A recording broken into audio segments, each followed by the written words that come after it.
ಪ್ರಜಾಪ್ರಭುತ್ವದಲ್ಲಿ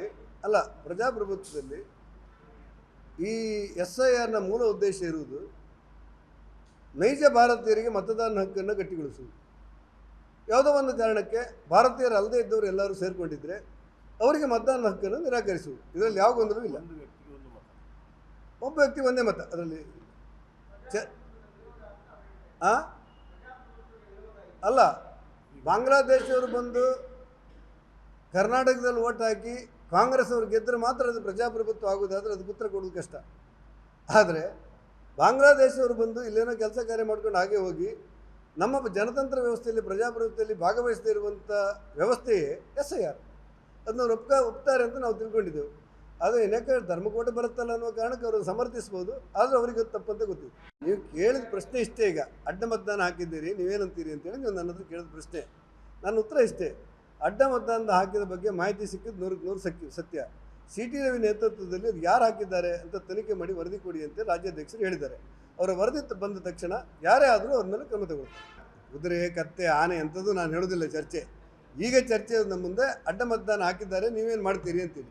CT ರವಿ ನೇತೃತ್ವದಲ್ಲಿ committee ಮಾಡಿದ್ದೇವೆ. ವರದಿ ಬಂದ ತಕ್ಷಣ ರಾಜ್ಯಾಧ್ಯಕ್ಷರು ಕ್ರಮ ತೆಗೊಳ್ತೇನೆ ಅಂತ ಘೋಷಣೆ ಮಾಡಿದ್ದಾರೆ. ನಮಗಿಂತ ನಮ್ಮ ಕೇಂದ್ರದ ನಾಯಕರು, ರಾಜ್ಯ ನಾಯಕರು ಯಾವ ತೀರ್ಮಾನ ತಗೊಳ್ತಾರೆ ಅನ್ನೋದು ನಮ್ಮ ಗಮನಕ್ಕೆ ಬಂದಿಲ್ಲ. ಏನೇ ತೀರ್ಮಾನ ತಗೊಂಡ್ರೂ ಕೂಡ ಅವ್ರ ತೀರ್ಮಾನಕ್ಕೆ ಇಡೀ ರಾಜ್ಯ ಬದ್ಧವಾಗಿರುತ್ತೆ. ನನಗಿಂತ ದೊಡ್ಡವರು ಏನು ತೀರ್ಮಾನ ತಗೊಂಡಿದ್ದಾರೆ ನನಗೆ ಗೊತ್ತಿಲ್ಲ. ಅವರೇನು ತೀರ್ಮಾನ ಮಾಡ್ತಾರೆ ಅಂತ ನಂತರ ನಾನು ಅವ್ರಿಗೆ ಏನಾದರೂ ಹೇಳ್ತೇನಲ್ಲ, ಅದು ನಿಮ್ಮನ್ನು ಕರೆದು ಹೇಳ್ತೇನೆ. ಸ್ವಾಭಾವಿಕವಾಗಿ ಪ್ರಜಾಪ್ರಭುತ್ವ ವ್ಯವಸ್ಥೆ ಇಡೀ ಮೇಲ್ನೋಟಕ್ಕೆ ಗೊತ್ತಿದ್ರೂ ಕೂಡ ಅದು ನಿಖರವಾದಂಥ ಮಾಹಿತಿಯನ್ನು ಪಡಿಬೇಕಾದದ್ದು ಧರ್ಮ. ಅಂದರೆ ಯಾರ್ಯಾರೋ ಹಾಕಿದ್ದಾರೆ ಅಂತ ಯಾವ್ಯಾವುದೋ ಪೇಪರಲ್ಲಿ ಬಂದು ಮರುದಿವಸ ಮತ್ತು ನಾವು ಹಾಕಿಲ್ಲ ಅಂತ ಅವರೇ ಹೇಳಿದ್ರಿಂದಾಗಿ, ಅವರೇಂದರೆ ಹೇಳಿದ್ದಾರೆ ಅಂತ ಅನಿಸೋದ್ರಿಂದಾಗಿ ಯಾರು ಅನ್ನೋದಕ್ಕೆ ನಿಖರವಾದಂಥ ಮಾಹಿತಿಯನ್ನು CT ರವಿ ನೇತೃತ್ವದಲ್ಲಿ ಕಮಿಟಿ ವರದಿ ಕೊಡುತ್ತೆ. ವರದಿ ಆಧಾರದ ಮೇಲೆ ನಿಶ್ಚಯವಾಗಿ ಕ್ರಮ ತಗೊಳ್ತಾರೆ. ಇದು ಅತ್ಯಂತ ನೋವಿನ ಸಂಗತಿ. ಏನು ಕ್ರಮ ಊಹೆ ಈಗ ಬರಲಿ, ವರದಿ ಬರಲಿ, ಕ್ರಮ ತಗೊಂಡ ನಂತರ ನೀವೇ ಪ್ರಕಟಿಸ್ತೀರಿ. ಸ್ವಾಭಾವಿಕವಾಗಿ ಗೌಪ್ಯ ಮತದಾನ ಅಂತ ಇದ್ರೂ ಕೂಡ ಗೌಪ್ಯ ಮತದಾನ ಅಂತ ಇದ್ರೂ ಕೂಡ ವಿಪ್ ಜಾರಿ ಮಾಡಿದ ಹಿನ್ನೆಲೆಯಲ್ಲಿ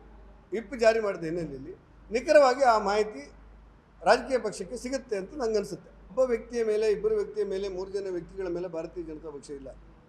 ಆದರೆ ಕಾರ್ಯಕರ್ತರ ಆಧಾರಬದ್ಧವಾಗಿ ಬೆಳೆದಿರುವಂಥ ಪಾರ್ಟಿ. ಕಾರ್ಯಕರ್ತರಲ್ಲಿ ಸ್ಪಷ್ಟತೆ ಇದೆ. ನಮ್ಮ ಪಾರ್ಟಿ ಬರಬೇಕು, ನಮ್ಮ ಸರ್ಕಾರ ಸಂಘಟನೆ ಇರಬೇಕು, ನಮ್ಮ ಪಾರ್ಟಿ ಸಂಘಟನೆ ಮಾಡಬೇಕು ಅನ್ನುವಂಥ ಸ್ಪಷ್ಟತೆ ಇದೆ. ಎಲ್ಲೋ ವ್ಯಕ್ತಿಗಳ ಆಧಾರದಲ್ಲಿ ಹೆಚ್ಚು ಕಡಿಮೆ ಆದರೆ ಅವರೇ ಅದಕ್ಕೆ ಉತ್ತರದಾಯಿಗಳು. ಅವರೇ ಅದರ ಮೇಲೆ ಕ್ರಮ ತಗೊಂಡಾಗ ಅವರೇ ಶಿಸ್ತು ಕ್ರಮಕ್ಕೆ ಒಳಪಡ್ತಾರೆ. ನಮ್ಮ ರಾಜ್ಯಾಧ್ಯಕ್ಷರು ಏನು ಹೇಳಿದ್ದಾರೆ ಅಂದರೆ, ಕಾರ್ಯಕರ್ತರು ನೋವುಂಡಿದ್ದಾರೆ ಅನ್ನೋದು ನನಗೆ ಅರ್ಥ ಆಗಿದೆ. ಹಾಗಾಗಿ ಯಾರು ತಪ್ಪು ಮಾಡಿದ್ದಾರೆ ಅವ್ರ ಮೇಲೆ ಕ್ರಮ ತಗೊಳ್ತೇವೆ ಅಂತ ಹೇಳಿದ್ದಾರೆ.